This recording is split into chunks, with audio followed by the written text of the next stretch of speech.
إن الحمد لله نحمده ونستعينه ونستغفره ونؤمن به ونتوكل عليه ونعوذ بالله من شرور أنفسنا ومن سيئات أعمالنا من يهده الله فلا مضل له ومن يضلل فلا هادي له وأشهد أن لا إله إلا الله وحده لا شريك له وأشهد أن محمدًا عبده ورسوله يا أيها الذين آمنوا اتقوا الله حق تقاته ولا تموتن إلا وأنتم مسلمون يا أيها الناس اتقوا ربكم الذي خلقكم من نفس واحدة وخلق منها زوجها وبث منهما رجالا كثيرا ونساء واتقوا الله الذي تساءلون به والأرحام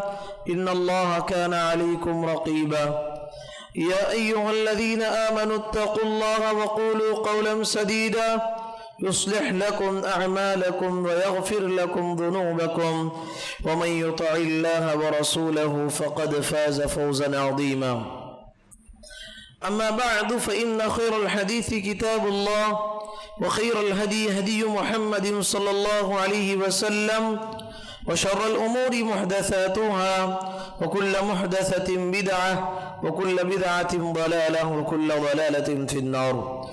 أعوذ بالله السميع العليم من الشيطان الرجيم من همزه ونفخه ونفسه ولقد خلقنا الإنسان ونعلم ما توسوس به نفسه ونحن أقرب إليه من حبل الوريد إذ يتلقى المتلقيان عن اليمين وعن الشمال قعيد ما يلفظ من قول إلا لديه رقيب عتيد وجاءت سكرة الموت بالحق ذلك ما كنت منه تحيد ونفخ في الصور ذلك يوم الوعيد وجاءت كل نفس معها سائق وشهيد لقد كنت في غفلة من هذا فكشفنا عنك غطاءك فبصرك اليوم حديد وقال قرينه هذا ما لدي عتيد ألقيا في جهنم كل كفار عنيد مناع للخير معتد مريب الذي جعل مع الله إلها آخر فألقياه في العذاب الشديد قال قرينه ربنا ما أطغيته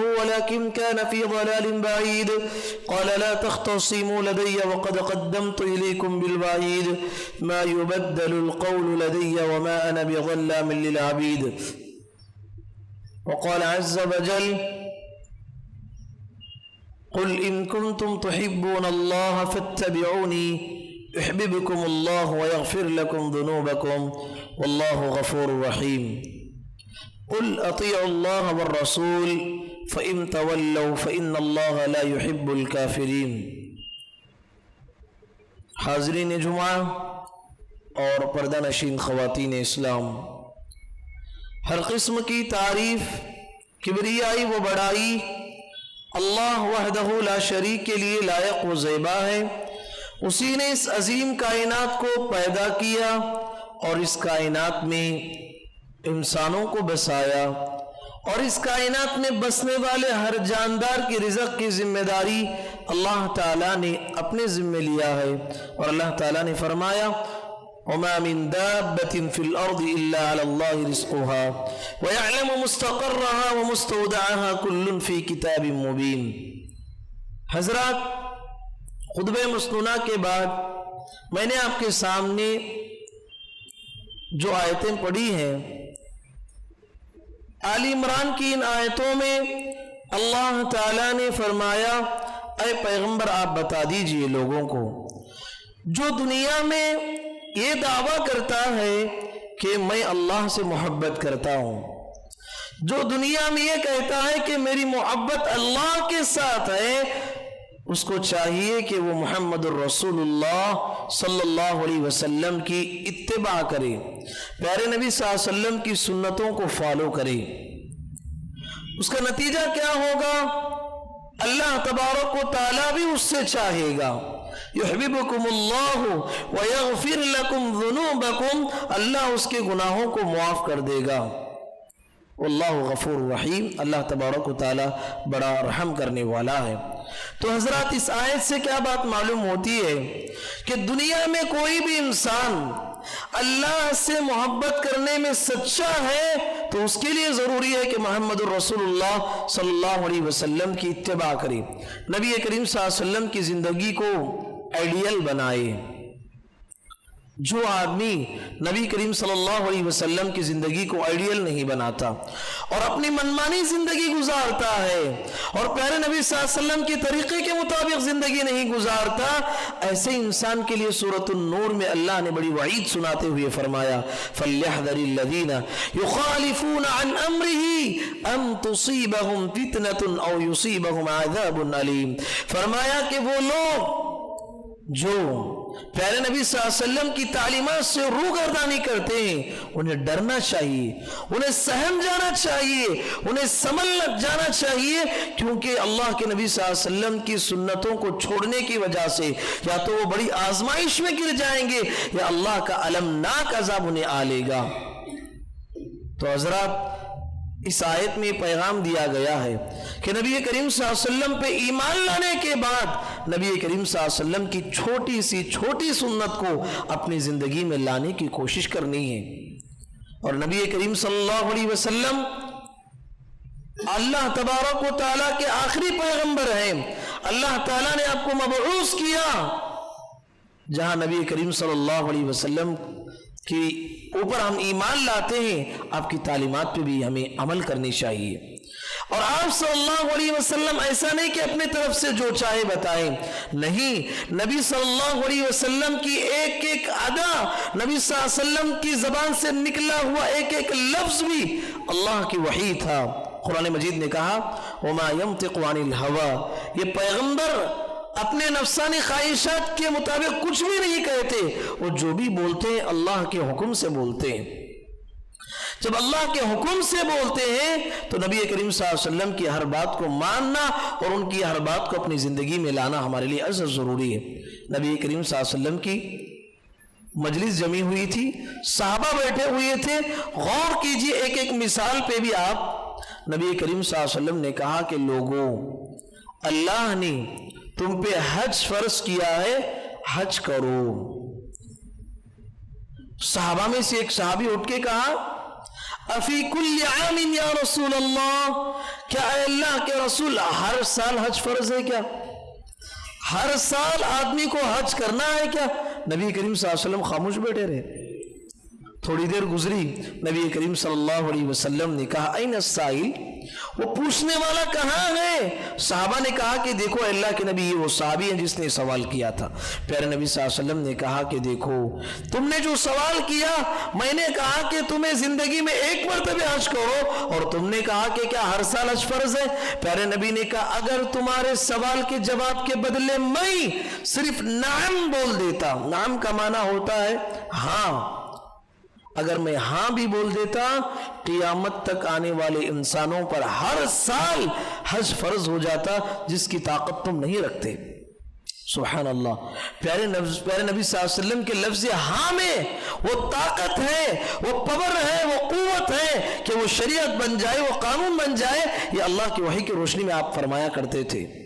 تو حضرات بات سمجھنے کی ہے، اللہ تعالیٰ نے فرمایا لَقَدْ كَانَ لَكُمْ فِي رَسُولِ اللَّهِ أُسْوَةٌ حَسَنَةٌ لمن كان يرجو الله واليوم الآخر، کہا کہ اس آدمی کے لیے پیارے نبی صلی اللہ علیہ وسلم کی زندگی آئیڈیل ہے، نمونہ ہے، اسوہ کاملہ ہے اس آدمی کے لیے جو اللہ کی ملاقات اور یوم آخرت کا یقین رکھتا ہے۔ اللہ کی ملاقات اور یوم آخرت کا یقین اسے پیارے نبی صلی اللہ علیہ وسلم کی زندگی پر، پیارے نبی صلی اللہ علیہ وسلم کی زندگی کو اسوہ بنانے پہ اسے مجبور کرتا ہے۔ نبی کریم صلی اللہ علیہ وسلم کی زندگی کیسی تھی اور ہماری زندگی ویسے بننا چاہیے، ہمارے معاملات ویسے ہو جیسے پیارے نبی صلی اللہ علیہ وسلم کے معاملات تھے، ہماری تجارت ویسی ہو جیسے پیارے نبی صلی اللہ علیہ وسلم نے تجارت کیا، ہمارا کاروبار ویسا ہو جیسے پیارے نبی صلی اللہ علیہ وسلم نے کیا، ہمارا لین دین ویسا ہو جیسے پیارے نبی صلی اللہ علیہ وسلم نے کیا، ہمارا عقیدہ ویسا ہو جیسے پیارے نبی صلی اللہ علیہ وسلم کا عقیدہ تھا، ہماری عبادتیں ویسی ہو جیسے پیارے نبی صلی اللہ علیہ وسلم کی عبادتیں تھی، ہماری